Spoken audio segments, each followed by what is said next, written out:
जो मैंने आपको पहले दिखाया था, एंटन लावे शैतान का महापुजारी, ये व्यक्ति जो है उसी का दामाद है और इसका नाम है निकोलस शेरेक और ये अमेरिका के वेयरवुल्फ कोविन का डायरेक्टर है। इंटरनेशनल वेयरवुल्फ कोविन जो है, वेयरवुल्फ के जो अड्डे पूरी दुनिया में पाए जाते हैं, उसका अंतरराष्ट्रीय डायरेक्टर जो है वो ये ही है। और इसने अपने एक इंटरव्यू के अंदर बताया कि आज हम लोग जो हैं, शैतानवादी जो हैं, वो जवानों को फंसाना में लगे हुए हैं और जवानों को फंसाने में जो सबसे महत्वपूर्ण हथियार हमारे पास है वो हम म्यूजिक के द्वारा, संगीत के द्वारा जवानों को शैतानवाद के अंदर फंसाने में हम लगे हुए हैं। खुद इसने, आप YouTube पे जाकर के निकोलस शेरेक का इंटरव्यू सुन सकते हैं, खुद अपने मुंह से उसने इस बात को बोला कि म्यूजिकल फ्रीक्वेंसी के द्वारा हम लोगों के मस्तिष्क के ऊपर कब्जा करके उनके मस्तिष्क में अपनी विचारधारा को भर देते। ये सब कुछ आज हमारे ही समय में हो रहा है, सब कुछ हो रहा है। लेकिन मेरे प्रियो, आपको एक और बात जान करके बहुत ज्यादा आश्चर्य होगा और वो ये है कि परमेश्वर ने जब मूसा को व्यवस्था प्रदान करी थी आज से 3500 साल पहले, तो परमेश्वर ने मूसा को कहा था कि इजरायलियों को जाकर के कहना कि कुछ विशेष प्रकार के फैशन इजरायली जो है वो बिल्कुल भी ना करें, क्योंकि ऐसे फैशन करने वालों से परमेश्वर ने कहा था कि मुझे घृणा आती है। और परमेश्वर ने व्यवस्था में मूसा को साफ साफ शब्दों में बताया था कि ये फैशन जो है वो इजरायली बिल्कुल भी ना किया करें। और मैंने आपको अपने संदेश के प्रारंभ के अंदर ही कहा कि वही प्राचीन दुष्ट आत्माएं जो इजरायलियों को परमेश्वर के विरोध में ले गईं, वही प्राचीन दुष्ट आत्माएं आज एक बार फिर से इंसान को परमेश्वर के विरोध में लेकर के जा रही। और आज वही फैशन जो है वो दुनिया में आ चुका है, जिसके लिए परमेश्वर ने मूसा को कहा था कि इजरायली ये फैशन बिल्कुल भी ना करें। और परमेश्वर ने लेवी व्यवस्था उसका 19 अध्याय और उसके 27वें वचन में एक फैशन के बारे में बताया था और परमेश्वर ने कहा था कि तुम ऐसा बिल्कुल भी मत करना। और आज ये फैशन जो है वो गॉथिक फैशन के रूप में सामने आ चुका है और विकिपीडिया के ऊपर जाकर के आप गॉथिक फैशन के बारे में पढ़ सकते हैं कि गॉथिक फैशन वास्तव में क्या होता है। जर्मनी से ये फैशन जो है वो निकला है। और लेवी व्यवस्था उसका 19 अध्याय और उसके 27वें वचन में परमेश्वर ने कहा था मूसा को, अपने सिर में घेरा रखकर ना मुंडाना, अपने सिर के बालों को जब तुम कटाओ तो अपने बालों की कटिंग जो है वो तुम ऐसी मत कराना, अपना हेयर स्टाइल जो है वो तुम ऐसा मत रखना कि मानो तुमने कोई घेरा रख करके अपने बालों को कटा लिया हो, हेयर स्टाइल रख लिया हो। क्योंकि प्राचीन काल के अंदर जो कनान देश था और आसपास के जो देश थे वहां पर बालवाद फैला हुआ था, बाल की उपासना की जाती थी और ये बाल के उपासक जो हुआ करते थे वो इन्हीं फैशंस को किया करते थे। इसलिए परमेश्वर ने कहा था कि इजरायली ऐसा बिल्कुल भी ना करें, तुम ऐसा हेयर स्टाइल मत बनाना, तुम घेरा रख के अपने बालों को मत कटाना। परमेश्वर ने कहा था बिल्कुल भी तुम ऐसे बाल मत कटाना। और ये बाल जो है वो आज इसी प्रकार के घेरा रख करके कटाना जिसको कहते हैं, ये आज फैशन के अंदर बहुत तेजी के साथ फैलते चले जा रहे हैं। लेकिन एक और अजीब फैशन और चल रहा है, इसको डेविल्स टेल कहा जाता है, शैतान की दुम। और आपको दिखेंगे बहुत सारे मसीही जवान यही दुम लगाए हुए। लेकिन परमेश्वर ने कहा था कि तुम ऐसा बिल्कुल भी मत करना। लेकिन एक और बात जो परमेश्वर ने बताई थी, लेवी व्यवस्था उसके 19 अध्याय और उसके 28वें वचन में परमेश्वर ने कहा था मुर्दों के कारण अपने शरीर को बिल्कुल ना चीरना और ना उसमें टैटू लगाना, मैं यहोवा हूं। परमेश्वर ने कहा था कि तुम अपने शरीर पर कोई छाप मत लगवाना, कोई टैटू तुम अपने शरीर के ऊपर मत गुदवाना। क्योंकि प्राचीन काल में जो बाल के उपासक हुआ करते थे वो बाल को महिमा देने के लिए अपने शरीर के ऊपर टैटू गुदवा लिया करते थे। और परमेश्वर ने कहा था कि तुम टैटू बिल्कुल भी मत गुदवाना, लेकिन आज ये टैटू कल्चर जो है वो पूरे संसार के अंदर फैलता चला जा रहा है। पूरे संसार में फैल चुका है, इतना फैल चुका है कि जो भारतीय सेना है, जो इंडियन आर्मी है, उसने अलग से रूलिंग निकाली है कि यदि किसी के भी शरीर पर टैटू बना हुआ होगा तो इंडियन आर्मी में तो उसको लिया ही नहीं जाता है। और परमेश्वर ने भी कहा था कि तुम टैटू मत गुदवाना, और इसलिए कहा था क्योंकि बालवाद के अंदर ऐसा किया जाता था।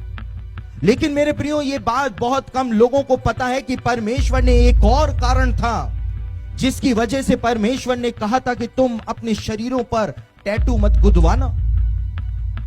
और वो ये कारण था कि ये टैटू की जो स्याही होती है, इंक होती है, इससे को हेपेटाइटिस के अलग अलग जो स्टेजेस होती हैं वो हो जाती हैं। सिफिलिस नाम की बीमारी हो जाती है, और कई कई केसों में ये बात भी सामने आई है कि इस टैटू की इंक के द्वारा इंसान को एड्स भी हो जाता है। इजरायलियों को ये बीमारियां ना हो जाए, इसलिए परमेश्वर ने कहा था कि तुम टैटू बिल्कुल भी मत गुदवाना। लेकिन ये फैशन जो आज चल रहा है, आज हमारे मसीही जवान भी आपको टैटू से गुदगुदाए घूमते हुए नजर आएंगे। किसी को कुछ समझ में ही नहीं आ रहा है। इसीलिए परमेश्वर कहता है कि मेरे ज्ञान के ना होने से मेरी प्रजा जो है वो नाश हो रही है। पौलुस ने कहा कि हम शैतान की युक्तियों से अनजान नहीं हैं, और यहीं पर ही 28वें वचन में परमेश्वर ने कहा था कि मरे हुओं के कारण अपने शरीर को बिल्कुल भी ना चीरना। परमेश्वर ने बॉडी पियर्सिंग जो थी उसके लिए मना किया था, क्योंकि बालवाद के अंदर बॉडी पियर्सिंग जो है वो की जाती थी। इसलिए परमेश्वर ने ऐसा करने के लिए इजरायलियों को मना किया था। और आप देख सकते हैं कि इस गॉथिक फैशन में आज बॉडी पियर्सिंग जो है वो किस प्रकार से की जा रही है। वही फैशन जिसके लिए परमेश्वर ने कहा कि तुम ऐसा बिल्कुल भी मत करना, वही फैशन जो है आज जोर शोर से पूरी दुनिया के अंदर फैल रहा है। लेकिन एक फैशन जो रानी इजाबेल किया करती थी, और रानी इजाबेल जो थी वो बाल की महापुजारिन थी, और इसीलिए रानी इजाबेल जो थी वो दूसरा राजा उसका 9 अध्याय और उसके 30वें वचन के अंदर बताया गया है कि रानी इजाबेल जो थी वो किस प्रकार का फैशन किया करती थी। और दूसरा राजा उसका 9 अध्याय उसके 30वें वचन में लिखा हुआ है कि इजाबेल ने अपनी आंखों के अंदर सुरमा लगाया। लेकिन इंग्लिश में पढ़े या मूल हिब्रू बाइबल में पढ़े तो वहां पर लिखा हुआ है शी पेंटेड हर आईज, उसने अपनी आंखों को रंग लिया। और किस प्रकार से रंग लिया? इस प्रकार से शी पेंटेड हर आईज, इस प्रकार से उसने अपनी आंखों को रंग लिया था, क्योंकि प्राचीन काल के अंदर जो बाल की उपासना करने वाली हुआ करती थी वो इसी प्रकार से अपनी आंखों को रंग लिया करती थी। और इसीलिए बाइबल में दूसरा राजा 9 अध्याय उसके 30वें वचन में लिखा हुआ है कि शी पेंटेड हर आईज। और उसके बाद वहां पर लिखा हुआ है कि उसने अपनी आंखों में सुरमा लगाया और अपने बाल संवारे, क्योंकि वो येहू को सिड्यूस करने के लिए जा रही थी। आहाब राजा जो था वो मर चुका था और येहू विजेता के रूप में आ रहा था, और येहू को अपनी सुंदरता से मोहित कर देने के लिए वो बालवाद के महत्वपूर्ण प्रतीकों का उपयोग कर रही थी। उसने अपनी आंखों को रंग लिया, और वहां पे लिखा है उसने अपने बाल संवारे। और बाइबल के जो स्कॉलर्स हैं वो इस बात को बताते हैं कि उसने इस प्रकार के बाल बनाए थे जो कि बालवाद का और आज के युग में शैतानवाद का एक बहुत बड़ा सिंबल माना जाता है। एक आंख को बालों से उसने छिपा लिया था, और येहू ने जैसे ही इजाबेल को इस प्रकार से आंखें रंगे हुए और इस प्रकार से अपने एक आंख को बाल से छुपाए हुए देखा, तो येहू जो था वो आग बबूला हो गया। और येहू ने कहा कि ऊपर से उठा करके इस औरत को नीचे फेंक दो। और इजाबेल जो थी उसकी खोपड़ी की चिथड़े उड़ गए थे, क्योंकि येहू समझ गया था कि ये औरत जो है वो मेरे ऊपर जादू टोना करना चाह रही है, मुझे सिड्यूस करना चाह रही है। इस प्रकार के जो फैशन थे वो प्राचीन काल में चला करते थे, और आज एक बार फिर से ये दुष्ट आत्माएं जो हैं वो ये फैशन ले आई हैं। और आज एक और फैशन चल रहा है जिसको डेथ कल्चर कहा जाता है। आज जवान जो है इस प्रकार की टी शर्ट्स पहनते हैं जिसके ऊपर खोपड़ियां बनी रहती हैं, और ये खोपड़ियां जो हैं ये प्राचीन काल से ही मौत का प्रतीक मानी जाती रही हैं।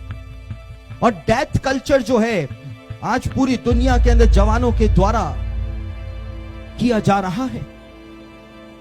और आप इस तस्वीर को देख करके कहेंगे ये तो बहुत धार्मिक टी शर्ट है, लेकिन अमेरिका के अंदर ये टी शर्ट्स जो है वो शैतानवादियों के द्वारा बनाई जाती हैं। और मैं यहां पर आपको जूम करके नहीं दिखा सकता हूं, लेकिन आप देख सकते हैं कि इस यीशु मसीह की इस तस्वीर में जो इस टी शर्ट पे बनी हुई है, आपको यहां पर हाथ से शैतानवादियों ने यीशु के हाथ से वही निशान बनाया है जो शैतान को महिमा देने के लिए बनाया जाता है, सैटेनिक सैल्यूट के रूप में बनाया जाता है। और यहां पर आप देख सकते हैं कि यीशु मसीह की तस्वीर जो इस टी शर्ट पे बनी हुई है, यीशु के बालों में उन्होंने एक फूल को लगाया, यानी एक समलैंगिक की तरह यीशु को उन्होंने प्रदर्शित किया है कि यीशु जैसे एक होमोसेक्सुअल हो, एक समलैंगिक हो।